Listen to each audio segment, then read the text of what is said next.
Welcome back to the Celtics Daily with me, Mike Zakarian, as we continue to sift through some of these updates that we've gotten, which we actually got some. We got some actual updates yesterday, and then we also did not get some updates, which in itself feels like an update. We also have some more interesting rumors heading into the offseason, but before we get into all of that and your comments, do me a favor. If this is your first time here, just hit the subscribe button and the little notification bell. It helps us grow this ever-growing Celtics Daily community. Numbers are almost up to 1,500, so let's keep that energy going. And I appreciate your activity in the comments as always, so make sure keep that going. What also we need to keep going is the Damian Lillard update. So a little bizarre, all right? My tinfoil hat is on. I'm a little confused as to why we had all of this smoke, all this energy, allegedly meeting with the Celtics on the phones with Jason Tatum and Brad Stevens, even Dame's camp, right after the release from the Milwaukee Bucks.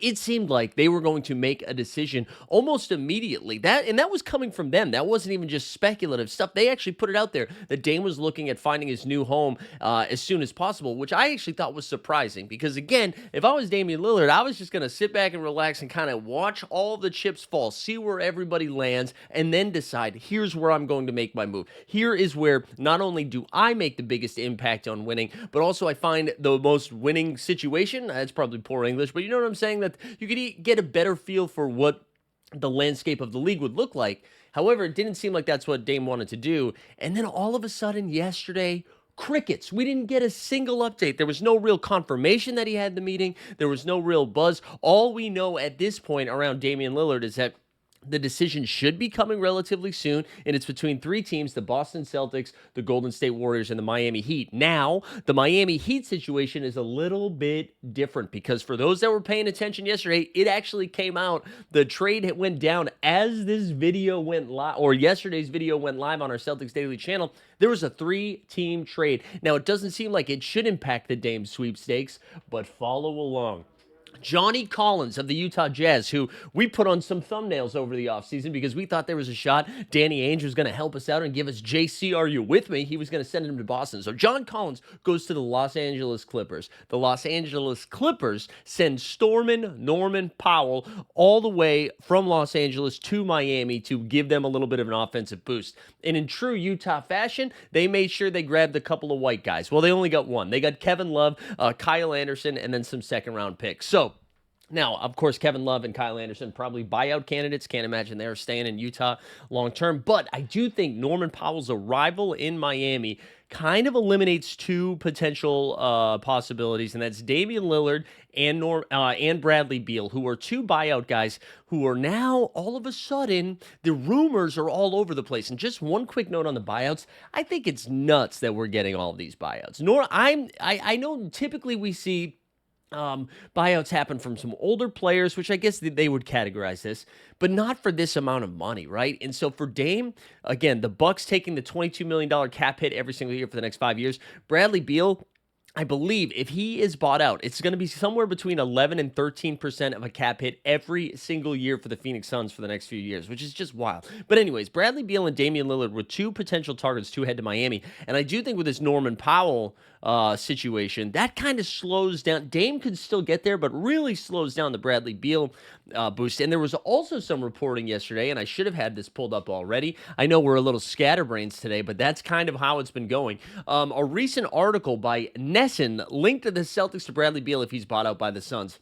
And of course, we've been talking about how close Dame and Jason Tatum are. Well, Bradley Beal and Tatum also grew up together in St. Louis. They've got a pretty strong bond. Tatum has been a big fan of Bradley Beal's for a long time. So again, now Bradley Beal and Dame are potential fits. And I wonder, if Boston is looking at this situation, and again, we kind of have to take a step back because you think about Damian Lillard making $50 million a year or Bradley Beal making $50 million a year to basically be a bench guy on a Suns team that couldn't get into the playoffs. When you look at that, you're like, okay, do we really want something like that? But I think if you strip away the salaries, right? And now we're saying it's like $5 million a year, under $10 million a year, right? If that is what it's looking like, that completely and drastically changes the value of the guy and what it means to your roster. So I wonder if the buzz is really ramping up that Bradley Beal is going to be leaving the Phoenix Suns. If the Celtics are like, hey, let's pump the brakes on Dame time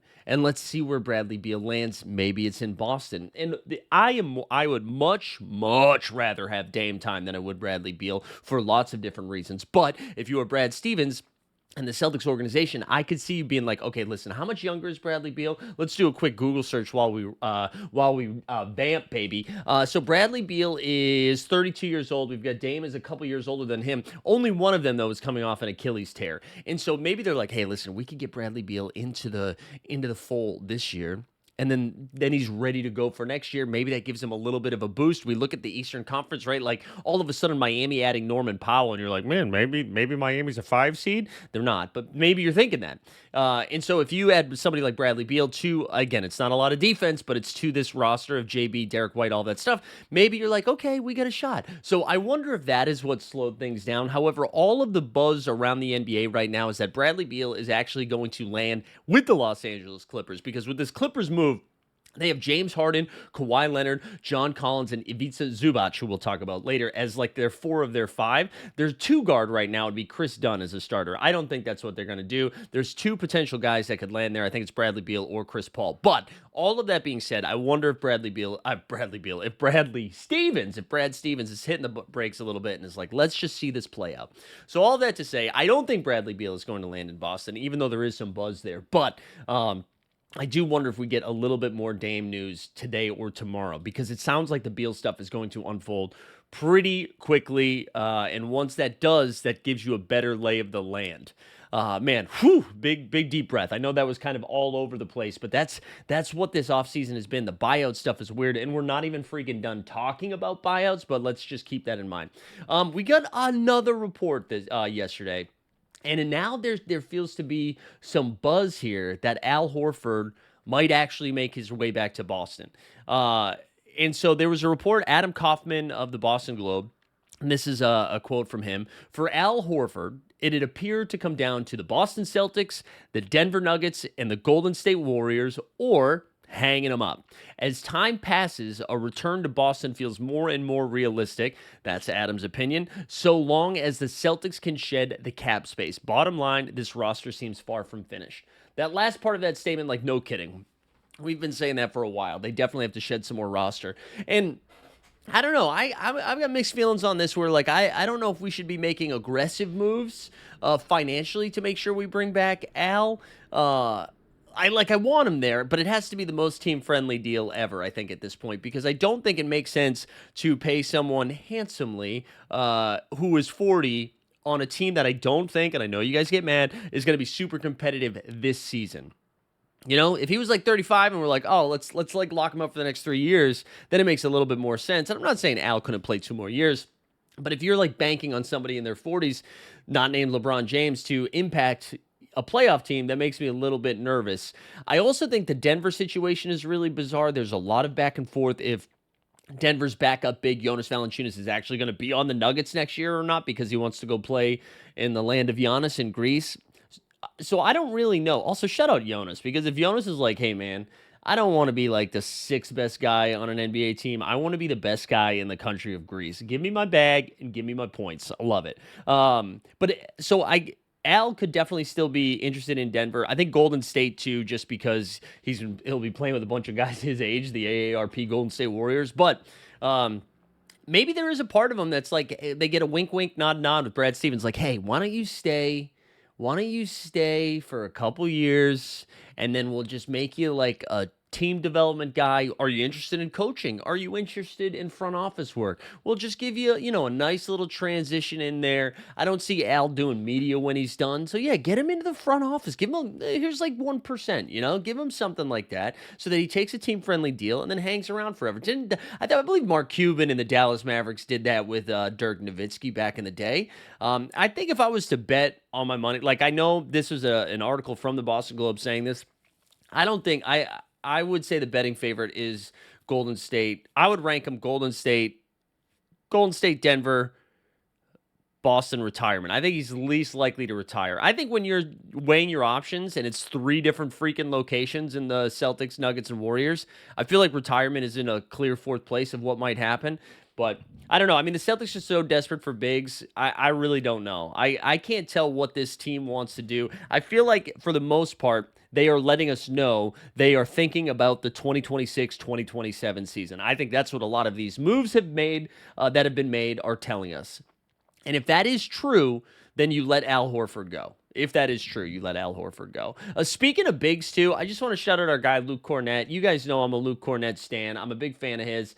He was introduced for the San Antonio Spurs yesterday, and of course did some Luke Kornet stuff. The first thing that we should know, right? So his 4-year deal, only the first 2 years of the 4 are guaranteed. So that's still like a guaranteed, I think, $23 or $24 million. The third year is partially guaranteed, which I think was like 50% of it. And then the fourth year is basically a team option, non-guaranteed at all, so he could get cut at any time. But in Luke Kornet's introduction to the team, this is a quote from Nate Ryan, who covers the San Antonio Spurs. He says, the newest Spurs big man, Luke Kornet, cracks that he chose the number 7 because he wants to be a third of the player Tim Duncan was, who wore number 21. Just incredible stuff, man. Incredible stuff from Lucas. I love him. I miss him already. Just going to be a Celtic forever, you know? A Celtics forever. All right, let's keep it going. We got another potential buyout candidate here, and it's our boy, Marcus Wicked Smart. The Washington Wizards, they actually have been floating the idea of a couple of different buyouts out there, but Marcus Smart seems to be the most likely. And again, these buyouts are so crazy, and I don't know if anybody's like, man, we need to get Marcus back. We need to go demon mode and get back my boy Wicked Smart. But I do think, again, these buyouts, like if it's going to be this super team-friendly deal, you know Marcus wants to just go to a place where he can play, and it would be a place he's familiar with. He's got such strong ties to Boston, obviously. And if you think about like a gap year and what the Celtics would be doing, a guy who is not like offense first can play some defense, some perimeter defense, right? That would take some of the pressure off Derek White. So that way we're not making our guy Derek White do some crazy stuff like, you know, being the only defending perimeter guy for an entire season when we're not trying to win. I think it would just like help some inning eating, right? Just throw him in there. And then who knows, maybe you come back next year and if he's comfortable with the bench role, I think that could make a ton of sense. So I'm open to it. I love a feel good story. I don't know how likely it is. I wonder if there are other teams who are competing. And I wonder how Marcus feels, too. I feel like we haven't seen him play basketball in so long, right? Because he got hurt almost immediately when he got to Memphis. We never get to see that really play out, Marcus in Memphis, which I actually thought was a good fit. I was excited that he got to a place, to a team that was actually like trying to win. And then he goes to Washington, and Washington's not trying to play their vets. If you're on the Wizards right now, there's like one rule. It's like you either have to be like 18 or 35, right? They've got freaking Marcus Smart, Chris Middleton. Who else am I missing over there? CJ McCollum. I think there's one oldie that I'm missing there as well. But they've got these dudes in there like mid to 30s. And then everybody else, it's like Bub Carrington, Keyshawn George, Alexander Sarr, all of these super, super young dudes. So Marcus Smart doesn't seem long for Washington. And I'll be curious to see, like, does he want to go to a situation that's comfortable, or would he prefer to just, I'm coming home, just come back to Boston, you know? So I don't know how you guys feel about Marcus Smart. Let me know in the chat. All right, we're going to get into your comments, but just a reminder, before we do that, if it's your first time here, hit the subscribe. Also, go check out my other channel. You can see me in the comments at the NBA Bit with Mike Zakarian. We do a few shows a week, more live stream, long form stuff. So come hang out. I know some of you joined our show yesterday. Come check it out. Really good stuff over there. All right, let's get into your comments. One comment I meant to actually mention earlier, when we got into the Al stuff, I want to shout out Bondage Fetish Store. He said, remember how Al Horford was when he left for Philly? Yeah, how much do you want to blame Al for that, and how much do you want to blame Philly? For those that remember, right, so before our finals run, when we won the chip, Al left, goes to Philadelphia, and then it was just like the worst fit ever. Just did not work. For whatever reason, him and Embiid didn't play really well, didn't serve as like a good backup big. Then they banished him to OKC, which probably was the best thing for Al Horford's career, because it gave him, and we talked about Al a lot today, by the way, but it gave him all this time to not play for OKC because OKC was tanking, got to just work with the medical team, got a ton of rest in, got in good shape, then came back and was like one of the most important pieces of our finals run. So hell yeah, Al. So Philly ended up working out well for you. But yeah, shut up, Bondage Fetish Store. All right, let's go. John Papalo 6795. John, thanks for being here. Says play the young guys for sure. Hopefully Missoula will have the vision to do that. Yeah, I mean, I want to remind people about this too.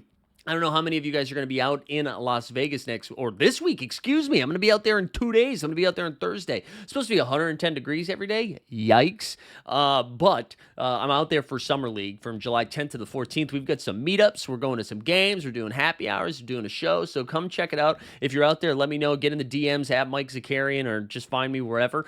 Find me. That's going to be our first opportunity to see some of these younger guys, right? So some Baylor Shireman, Kenneth Lofton Jr., Jordan Walsh. This is year 3, Jordan Walsh. I need you to cook, sir. Right? If you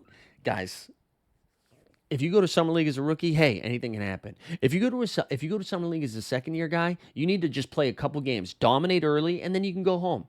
If you go as a third-year guy, I need you to be like one of the best players out there. So Jordan Walsh, I need to see it. We should get Hugo Gonzalez out there. Amari Williams is going to be a lot of fun. But I do think that's going to be our first taste of our young guys.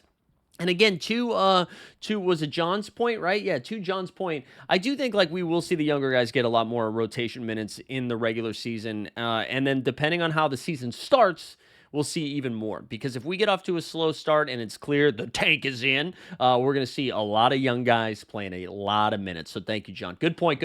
All right, one more comment here, and this is going to be shouting out our guy, Nick Claxton, who we talked about yesterday. The person in the chat was Galantani. Says, Nick is the best fit for this team and a future starter. The best unrestricted free agent next season is big old Kelly Olynyk, which could be had for cheap as a stretch big. Claxton is a career 63% shooter. On his per 36 numbers, he's 12 points, 10 boards, and 2.5 blocks, 1 steal, which is pretty much what we need, right? Those stocks, baby. He's also close to a 2-to-1 assist turnover ratio, meaning he can handle and pass. Second best target is Ivica Zubac on the Clippers as he plays more games and is stronger and a better scorer. I just like Claxton's intangibles, athleticism, and versatility to switch on D. There you go. There's your statement on Claxton. You mentioned Zubac. I feel like Zubac is going to be pretty expensive. Ivica Zubac was basically coming off an all-star caliber year last year. He was great for them. I thought in the postseason, Jokic ended up getting the best of him, but I thought he made Jokic work down low for a while until Jokic made some adjustments. I thought he was their most consistent player, especially with Harden. I mean, Harden was a regular season guy, but like with Kawhi missing time, Norman Powell got hurt, he missed some time. Zubac was out there every single game, and I think he'd be too expensive, honestly. I think he's due for a payday. Also, man, that Clippers team, they added Brook Lopez and John Collins this season. I feel like the Clippers, dark horse team in the Western Conference. However, that means James Harden has to play good playoff minutes, and that is illegal. He just doesn't do it. But I think that's going to do it for us today. Appreciate everybody tuning in. Hit the subscribe on the way out. Loving the support. Keep the comments coming. I love being able to feature them here at the end, even when you guys make fun of me. I like it. I get thick skin, baby. We're thick. Thanks for tuning in. We'll see you next time.